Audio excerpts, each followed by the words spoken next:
Well, let's see. I'm live on YouTube and I'm live on Instagram. That took a minute, but we got there in the end, didn't we? Yes, we did, because it's Monday night. Monday night on the Toronto Beer Podcast with me, your host, Chris Schreier, being accompanied as always by my friends, the Curry brothers. I say friends we've never met. Well, digitally, but that's all.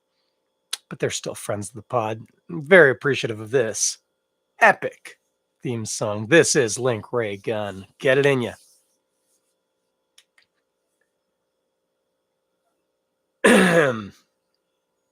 Yes, indeed. Oh, we've got a poor connection on Instagram. Oh, golly, I hope that resolves itself because I don't know what to do. As noted, that was Link Ray Gun off of the epic album We Are the Curry Brothers, available on Bandcamp. I do my best to remember to put a link to that in the show notes and frequently fail because I am not a good person, but I do try. And if not, you could just look it up on Bandcamp. Curry Brothers, Curriebros. Maybe it's brothers all the way. It doesn't matter. You'll find it, and it's worth every penny you put into it. I love that record.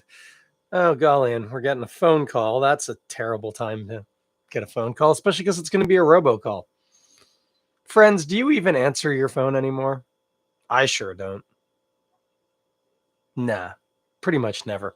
Hey, let's get into this. We're having some fun tonight. I'm clearing my throat a lot. Just did a nice fish curry. So good. I actually should have had this with my fish curry. It would have been delightful. Wonder if it'd be a good pairing. Put a pin in that. I'm not going to do this on camera because it's a very small pour.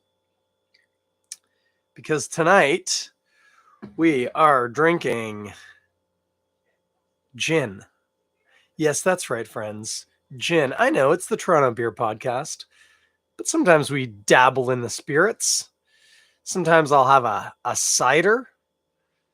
Oh my gosh, this Instagram machine doing me crazy. Sometimes we drink spirits, and tonight we're drinking spirits. We're drinking gin. We're drinking gin from the Last Mountain Distillery. Properly face that towards the camera. I've actually been here. This is in Saskatchewan, in Lumsden, Saskatchewan, which is near-ish to Regina. I can't exactly remember. I feel like it was like a 45-minute drive, maybe. Anyway, Lumsden, Last Mountain Distillery. They make an array of pretty cool products.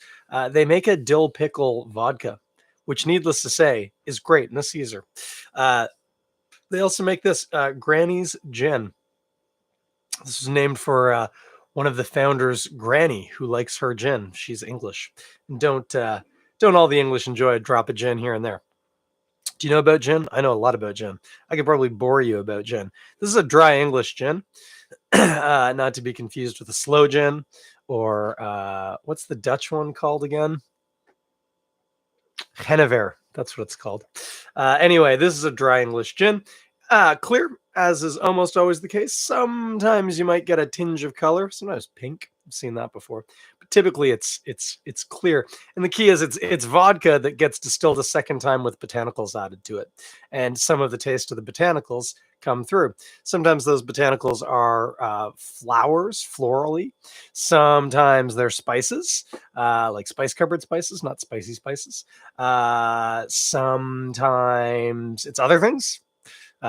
Cucumber sometimes goes in gin, so it can be a pretty wide array. Citrus peel sometimes gets in there.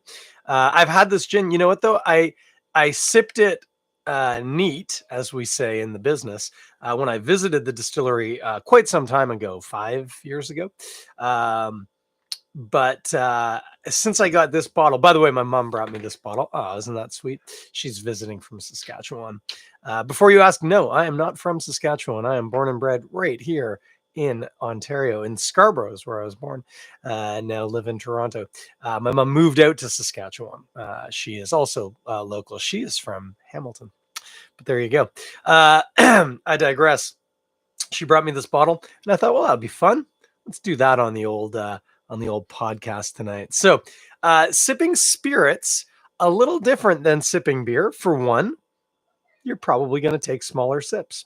For two, you want to be careful with your nose because there's actually alcoholic vapor coming off of this. I mean, it's not going to hurt your nose like in a long-term kind of way, but it can be a little uncomfortable. A good piece of advice I was once given for high-proof beer and spirits: when you nose it, when you stick it below your nose and inhale, leave your mouth open. Okay. It feels a little goofy the first few times you do this, but it will help. It will reduce some of that alcoholic heat. I don't know why. I do not know the physics of this, but that's what you do. Keep your mouth open. So I get some woody notes and some spice off of that. Sort of. Actually, it's funny. I say woody notes. It's reminiscent almost of like sarsaparilla. Um, so yeah, barky, woody botanicals is the main note I'm getting off of that. There's obviously some vodka-y alcohol to it.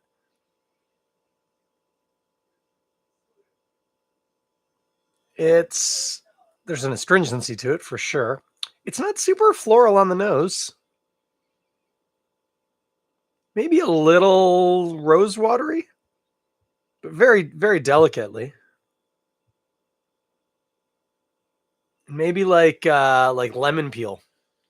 A bit of lemon peel, maybe. That's a guess. Let's have a sip of the gin. I am drinking this out of a shot glass, by the way, if you're listening at home. Nothing fancy here, just a shot glass. It's going to get fancier in a second.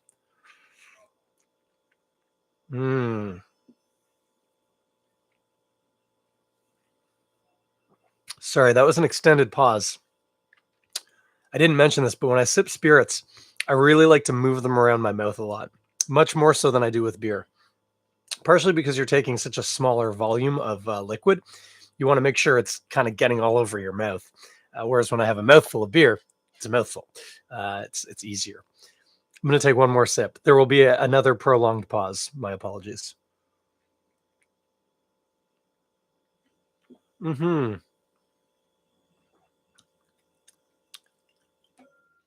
Yeah. Whew. That's good gin. Not floral. Almost no floral notes on the palate at all. Very heavy on the spicing and again, like bark. I know it doesn't sound super attractive, but yeah, like sarsaparilla or sassafras. There's a medicinally woody quality to it that's quite nice. Spices I'm trying to pick out.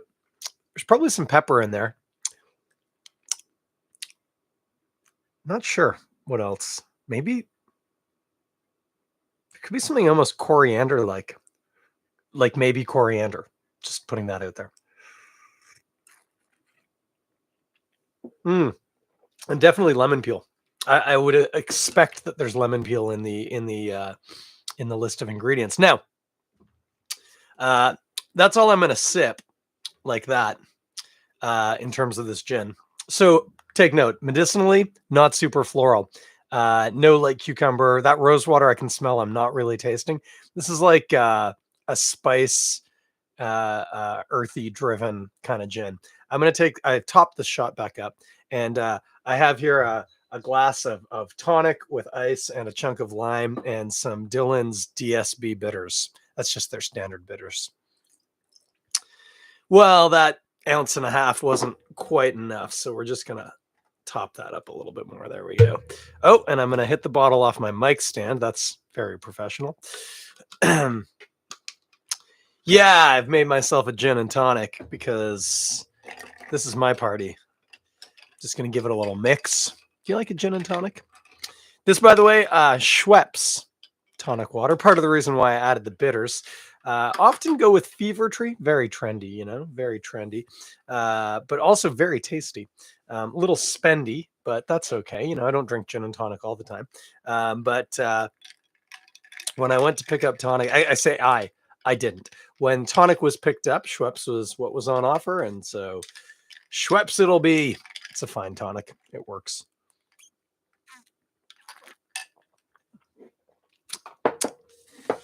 Oh, yeah. Yeah, there's sorry, I have to close the output tray on my printer. Kind of like as always, things that happen during the podcast that shouldn't. My refrigerator turns on and then off. Also, I always have to close my printer tray. I'm Unarmed says, Gin, yeah, I want one. Yeah. It's like a Caesar. Once you see one, you want one. Um, this is delightful. So yeah, I want to be careful with the word bitter, but there's a nice sort of bitterness to this gin and tonic. Sort of the bitterness of the lime peel mixed with some of the medicinal qualities of the gin. Quite nice. Very refreshing. And I'm not going to get malaria, I think. People ever tell you that? That's why they drank gin and tonics in colonial India, was because the tonic mainly, but to some extent also the gin, would have quinine in it. Quinine, another bark, by the way. That's a woody, like cinnamon, think like that. That's sort of the similar sort of thing, peeled off of a tree. Pardon me. Quinine helps prevent mosquitoes. It's a deterrent. And mosquitoes are what spread malaria. So if less mosquitoes bite you, you're less likely to get malaria or dengue fever, as an aside. And having had dengue fever, I can tell you, it's no picnic. And if drinking a gin and tonic could reduce my chances of that happening, I'll take it. I'll take it. Yeah, how do you make your gin and tonics, friends? Mine, like I said, very, very simple. I like to make them in pint glasses with at least a double shot, sometimes a triple. Lots of ice. This actually doesn't have as much ice as I usually put in it. My general rule of thumb is you should fill the glass with ice with what we call 2 over, which means with the glass empty, just full of ice, 2 ice cubes. You should see part of them over the top of the glass. Not the whole cube, mind you, but part of 2 ice cubes should be protruding above the top of the glass. That's enough ice. And the reason why you put so much in is because there's enough thermic mass there that the drink cools down very quickly, and then the ice isn't melting as quickly.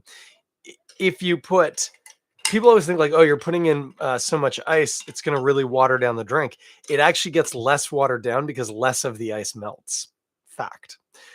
You can do an experiment and check this out. Get 2 identical glasses, put 4 cubes of ice into one, put enough ice that you can see part of 2 of them over the top of the other, fill them with same temperature liquid, leave them alone for 20 minutes. By the way, same temperature, ideally at least cool, water, that works. Something out of the fridge, fine. Fill both glasses up, leave them alone 20 minutes, come back and look. The one that was full of ice will still be predominantly full of ice. The one that had 2 or 3 cubes in it will have almost no ice left. It will have all melted. So that's why we do what we do. I, of course, like a lime in my gin and tonic. I think, hey, if you're on team lemon, that's fine. You're wrong, but that's fine. And if you're not putting fruit in your gin and tonic at all, what are you doing?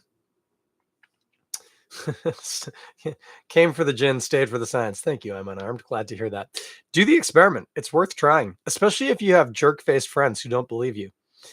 Be like, look, I'm not trying to mess with you. I'm just trying to help you understand. If you want your drink to stay cold and not get watered down, you need as much ice as you can put in there.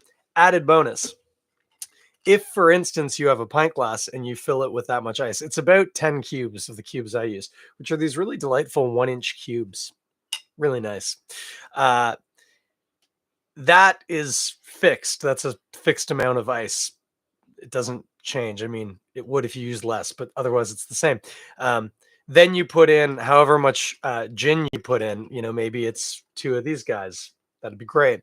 That's also fixed, though. That's a finite volume. What's variable now is how much space is left in the glass, and it's not a lot, which means you don't put a ton of tonic in, which is how I like my gin and tonic. I like it mostly gin. It's a little bit like how I like to make my gin martinis. Do you put vermouth in your gin martinis, friends? Because you're supposed to. I typically, if I'm feeling generous, will give the ice a rinse with vermouth, pour out the rest. But more often than not, I just wave the vermouth bottle over the gin before I shake it on ice, because gin's just real good, especially ice cold, with an olive. Beautiful, love it. Or a twist. I'll do a gin martini with a twist. You bet I will. Try and stop me. You can't. It's my martini. I do feel a little self-conscious drinking out of a straw on a camera. I feel like my face looks goofy, but what are you going to do? Gin and tonic, as noted. Last Mountain Distillery, Granny's Gin. Can you get this in Ontario? Don't think so. Not unless you have somebody coming from Saskatchewan. But if you happen to be listening to this and you are in the Saskatchewan region, and we have listeners there, I know, check them out. Super cool place. Super cool. Yeah, we got... what was it? We got the dill pickle gin. I got a big bottle of this gin when I was there. And there was another quirky gin. Hang on. I have their... oh, yeah. I didn't actually even read this. I have the page opened up for Last Mountain Distillery. Granny's Gin, a traditional English-style gin, dry English, created with Colin's grandmother Muriel in mind. Look, it's like I know what I'm talking about. She came to Canada in 1946 as a war bride. Oh, and she's been known to enjoy a gin and soda. Since starting Last Mountain Distillery, Granny's been asking for a gin. Granny's Gin starts with our amazing vodka, which is then distilled through our blend of botanicals to make it not too floral, but dry, just how Granny enjoys it. Granny, you're a smart woman. I approve of your taste in gin. And I agree, not too floral, mostly botanically. But what I was going to look up was the other interesting vodka. So they have handcrafted vodka, dill pickle vodka, spicy vodka, sweet Saskatoon berry vodka, sweet tea flavored vodka. My gosh, apple pie moonshine. Oh, you know what? I think we got an apple pie moonshine bottle. I think that's what it was. Yeah, that makes sense. And the dill pickle vodka. What a delightful place. So yeah, they're in Lumsden, Saskatchewan. You get yourself over there if you're in the Saskatchewan or Alberta region. Especially if you like delicious things. What are you going to eat with this? Well, as noted, I had a yummy fish curry, and that would work well. In this case, that astringency, as well as the nice carbonation from the tonic water, will cut through the creaminess of the curry very nicely. It was a fish curry. Did I mention that? That's neither here nor there. It's just nice. I like it. Yeah, to me, eating any Indian food with a gin and tonic, even if from a culinary point of view, it isn't necessarily the exact right match, it's one of those things that's just become the right match because of the history of it. Also, yes, I realize that drinking a gin and tonic while eating Indian food feels a little bit like you're supporting like colonialism, which I don't think you are. But if you're feeling that, go with it and stay away. You know what else would go pretty good with the gin and tonic? Thai food. Was Thailand ever colonized by the English? I don't think it was. Well, I have access to the collected knowledge of humanity here. Was Thailand ever colonized? I was hoping it was going to autofill for me by England. Pardon me. Formerly known as Siam, which I did know, where the term Siamese comes from, Siamese cats, for instance. Formerly known as Siam, the Kingdom of Thailand was never a European colony, although it was sometimes under Chinese or Japanese influence. Throughout the 19th century, both the French and British tried to exert their influence over Thailand, ultimately unsuccessfully overall. There you have it. No, Thailand was not colonized by any European. I was going to suggest it was probably the Dutch, but it wasn't. Nobody was. It was nobody. Good for Thailand. Thailand, not a great record on the what's the word I'm looking for here? Human rights front. Funny enough. But a gin and tonic would go really, really well with a green curry. So that works, if you ask me. It goes good with any like good summertime food because gin and tonics are so nice on a hot day. Just sitting out, having a gin and tonic. Whereas I'm not very seasonal with beer. Like I'll drink stouts in the middle of summer and I'll drink lagers in the middle of winter and think that people who are picky about that are just crazy. I am seasonal with cocktails. Gin and tonics are for hot weather, summer, vacation, whatever. They're for hot weather. Old fashions are for cooler weather. Margaritas are for any old time. Any old time. So good. I learned a fun fact. The other day, listening to a podcast. As I do, I don't just make podcasts, I listen to them too. I'm not just the founder, I'm also a member. No, is that what it was? Do you remember Hair Club for Men? Man, I could do with some Hair Club for Men. Getting bald up here, guys. What was I saying? Oh yeah, fun fact about Thailand. Again, maybe not fun. Human rights record, not good. Not good. Don't be a criminal in Thailand. Also, don't be a marginalized community. Also, like I was gonna say, don't be poor. It's a developing country, but within the context of the developing country, don't be on the poor side of that scale. It's just not. It's not great if you're any of those things. Oh, don't be gay. By the way, did I mention that one? Don't be that either. As long as you don't be any of that, maybe you're going to do okay. If you're a Westerner tourist with money, you're probably going to be okay as long as you don't break the law. If you break the law, watch out. But other than that, you should be okay. Just don't do anything too stupid. But yeah, no, Thailand, not great human rights record. Funny though, in surveys, generally is rated in third place in terms of Asian countries to Westerners. When you ask like who are the best or the most trusted or like, you know, the most well-developed countries, it goes Japan, South Korea, Thailand. If you look at human rights records, according to like human rights watch groups, Thailand should be somewhere in the middle of the pack. They should not be in third place. Historically, and their record's not, you know, disguised. It's well known if you follow this sort of stuff. Again, as noted, there are a variety of people groups you do not want to be part of if you want to have a good time in Thailand. Homosexuality being a big one. I digress. Do you want to know why Thailand is in third place? Hey, Kevin. Hope the connection hangs in there for you. Thailand gets rated third place in terms of like the best Asian countries according to Westerners because of Thai food, because of Thai food restaurants.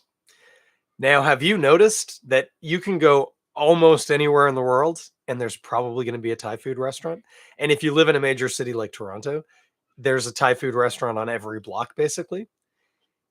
Have you wondered about this? Like, why aren't there that many Korean restaurants? Why aren't there that many Laotian restaurants? Have you ever even been to a Laotian restaurant? Do you even know what that means? It's a person from Laos. Fun fact. Have you ever eaten Laotian food? Probably not. Probably not. Why so many Thai food? What about Nepalis?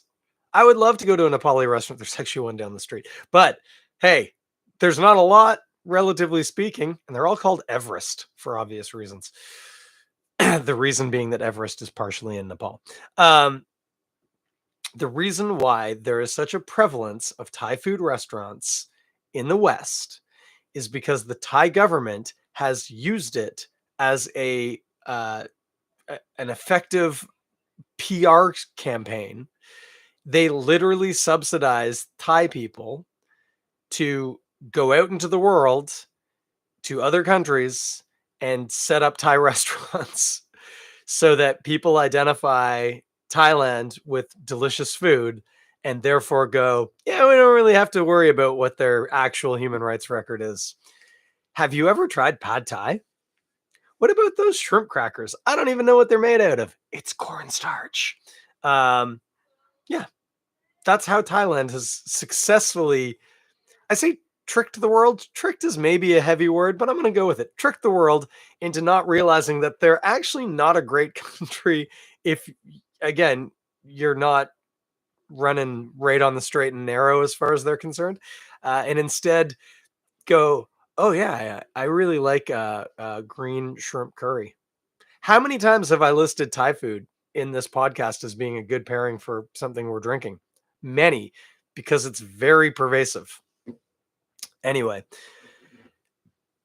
it was a podcast about sport washing, and specifically about Saudi Arabia and the new Live Golf tournament. And they were talking about other countries that have used other techniques to trick people into thinking that they're actually not that bad when they're pretty bad. That's how Thailand did it. Thai food. Fun fact. I'm not saying don't eat Thai food. It's delicious. Just make yourself aware of the political situation in Thailand such that you understand that while you're eating delicious Thai food, probably made by a wonderful Thai person, that doesn't mean that the country as a whole is doing A-okay, that there's still problems that we need to work on there. We got to the PSA early in this episode, and I haven't even PSA'd yet. Sounds kind of dirty. But I digress. What do we got coming up? You know what? I've completely lost track. I always say this. Are there events? Yeah. You know, Sawdust City typically does a pretty good beer festival on Canada Day weekend in their parking lot. I don't know if they're doing that this year, but if they are, you should go. It's real good. It's a good excuse to go to Muskoka.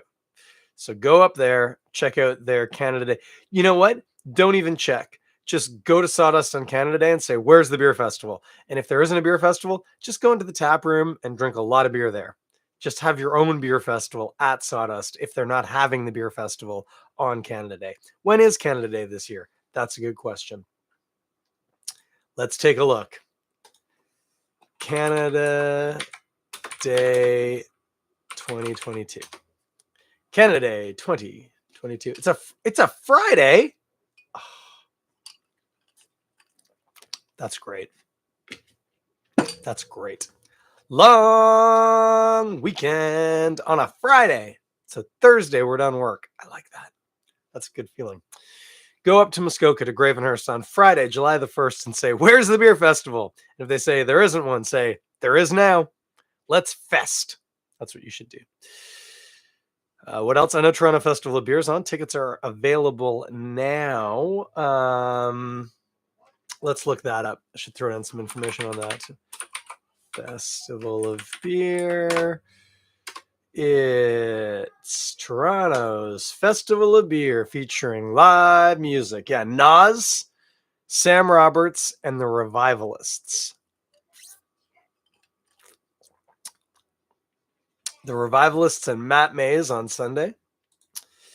Oh my gosh. Saturday is Sam Roberts Band and the Strumbellas, and Friday is with Nas. So they got it all covered. They got it all covered, but I would like to go on the Saturday. That is Saturday, July the 23rd. Pretty sure that's not going to happen. Pretty sure I've got a rugby game. But Toronto Festival of Beer, look, guys, it's like owned by the beer store now. Okay? It was always a major festival with a lot of mainline beer. What's the word I'm looking for here? Representation. That's fine. They also have a very, very thorough craft beer section. I helped organize pre-COVID a full inflatable igloo of sours. It was real cool. The food is always really good. Yes, there are going to be huge experience areas, which is just makes me feel gross saying, for like Bud Light and Bud Light Lime and Bud Light Seltzer and Bud Light Iced Tea, just regular Bud, plus all the others. That will be there. You don't have to engage with that at all. The music's great. There's ample beer opportunities. It's a cool location. It's really attractive, chill. I like it.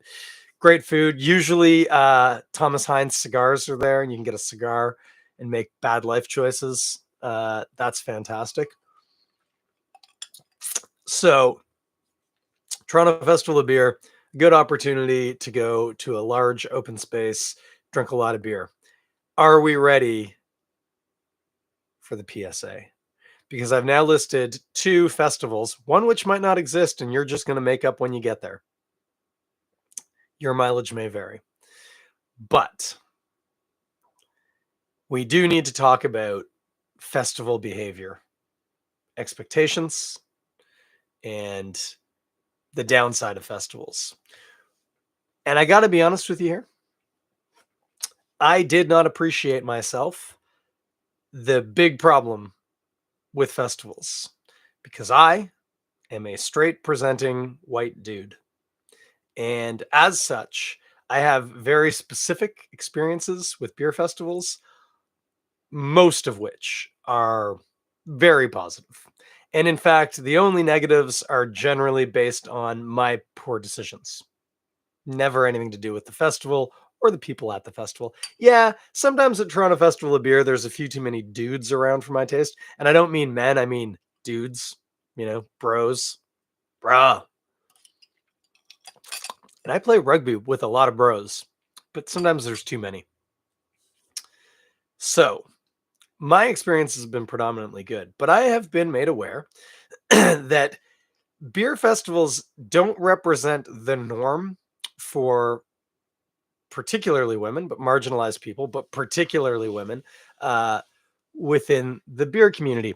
I had assumed they were probably about as bad as any other aspect of the craft beer scene or the beer scene in general, which is to say, not great, not a good time for those people. However, what I've been informed of, and I've heard and listened, is that festivals are actually awful, terrible places where women all the time are at least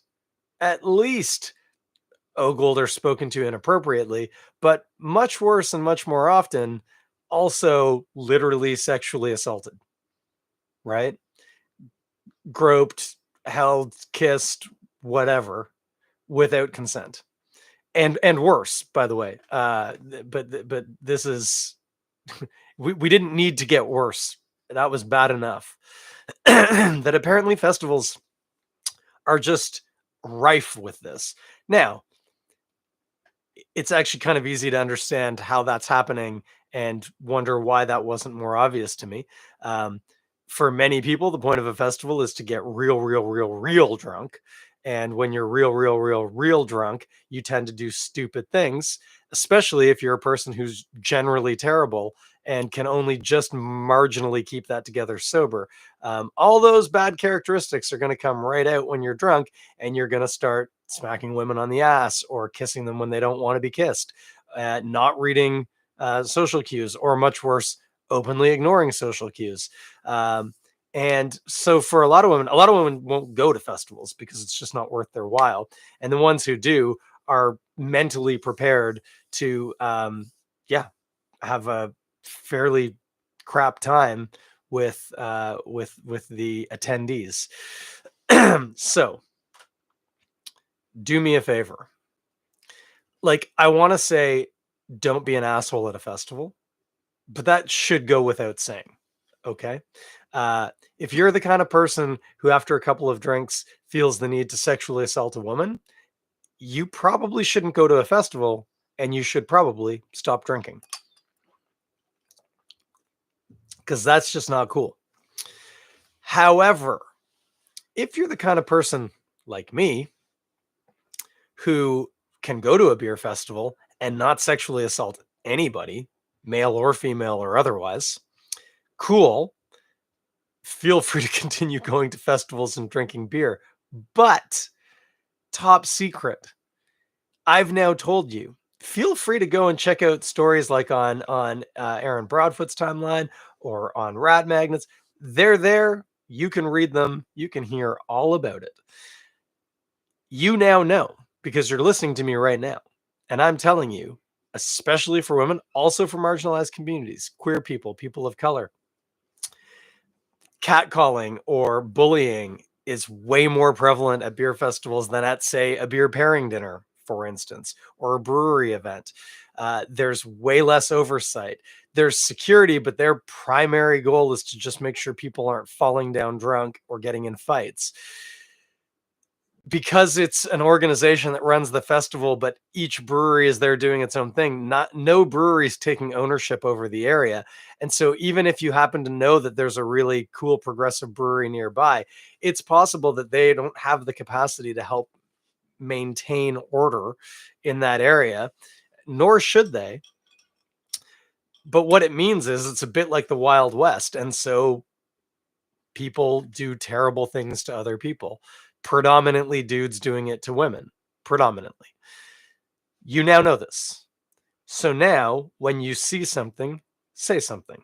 If you see a person being awful to a woman, if you don't feel safe confronting them about it personally, grab a security guard and say, look over there. That's not okay. That person needs to stop doing that. This is your damn job. Go stop it. Right? Uh, on the other hand, if you are comfortable calling it out, call it out the instant you see it. Call it out if you're hearing homophobic slurs being thrown around. Call it out if you're hearing racism. Call it out, whatever the problem is that you see. Now that you are aware, if you're going to go to the festival, now that's your job. Sorry. I'll be doing it too if I'm there, right? This is what allyship looks like, is using your voice and using your position. I'm blessed in that I don't worry about what's going to happen to me if I call somebody out. Somebody takes a swing at me, I've been punched. It's not the end of the world. If you're not comfortable with that, as I said, there are ways to deal with this. Security is on site. They're easy to find. There are cops on site that are easy to find. I'm not telling you to put your body at risk, put yourself at risk. I am telling you, if you see something, you have to speak up. You have to, because this will not get better if good people look away, right? So if you're going to go and you're a good person, great. You now have a new job, and it's see something, say something. Okay. That's from me. If you see me at the festival, believe me, I'm doing the exact same thing. Also, be aware of yourself. Be aware of what you're like when you drink. And if you think it's problematic, think about stopping drinking, right? There's a lot of other things in this world that are pretty awesome. And if controlling yourself when you're not sober is a problem, you need to really consider what you're doing with yourself here, because that's not okay. By the way, very seriously, if that is a problem for you, there are ample resources, and I would be more than happy to help you connect with them. Whatever it is that your needs are, if it's a program, if it's an inpatient, if it's just some support, whatever, plenty of resources to help deal with problem drinking. And I come from a family of problem drinkers. Believe me, this is something that you can fix. You can get help. So if that is a problem, and like I say, if you need help finding resources, make me your first stop. Happy to help. Otherwise, if you're a responsible drinker, you're welcome to go to those festivals, even if it's one that you invent for yourself at Sawdust. But especially, sorry, I don't think I pointed this out. Yes, you need to be a not problem drinker. Also, if you are in the majority of the festival, i.e., a straight presenting white guy, your job is now to call out nonsense behavior when you see it and to be a real ally to the people who need your help, right? You probably have never thought about it either. That's okay. You've heard it now. Give it some time, give it some thought, and realize what you're going to do at festivals from now on is be the bad behavior police. Again, you don't have to stop it. You can get somebody else to stop it. But when you see it, you have to do something about it. You just have to. If that's not something you can do, that's cool. Don't go to the festival, right? Leave it for other people. The worst thing you can do is condone the behavior by not doing anything to correct it. You are becoming complicit in it. So if that is a problem for you, then don't go, right? And if it's not a problem for you, if you're cool being complicit in that behavior, then definitely don't go, because there are people like me who are not cool with that and will make our opinions very well known. So that's the real PSA today, right? We need to do better at festivals. I love going to beer festivals, and it sucks that there are a ton of people who just can't go because of their gender or because of who they love or because of what color their skin is. That's not okay. That has to change. And how long have we been fighting this fight? Are we going to fix it this summer? No, but we sure as hell are going to try, right? That's all we can do is push forward and keep trying to make it better. So there's your project, kids. Check out Toronto Festival of Beer if you want, but be ready because you're probably going to have to speak up at some point. It's rife. It's rife. And that's not just Toronto Festival. That's every beer fest. So PSA done. Don't forget, if you're in Saskatchewan, specifically Lumsden, but I'm sure they have distribution throughout the province, check out Last Mountain Distillery. Very cool distillery. Very, very cool. We're drinking Granny's Gin tonight, now in the form of a gin and tonic. Such a delightful drink. I always feel classy drinking a gin and tonic. Don't know why. Way classier than drinking an old fashioned. Can't explain that one at all. Anyway, that's what we're drinking. That's what we're loving. We're going to let Rob Curry and the Curry brothers spin this one more time. I will be back here in 1 week. Then not the following week, because that is Canada Day. Even though Monday is not the holiday, I'll probably still take it off. Deal? Might even be a season reset. I don't know. We'll figure that out in time for next week. In the meantime, if you can, take care of somebody, take care of yourself, be good to each other out there, and I will meet you back here in 7 days for another episode of Toronto Festival of Beer. Bye.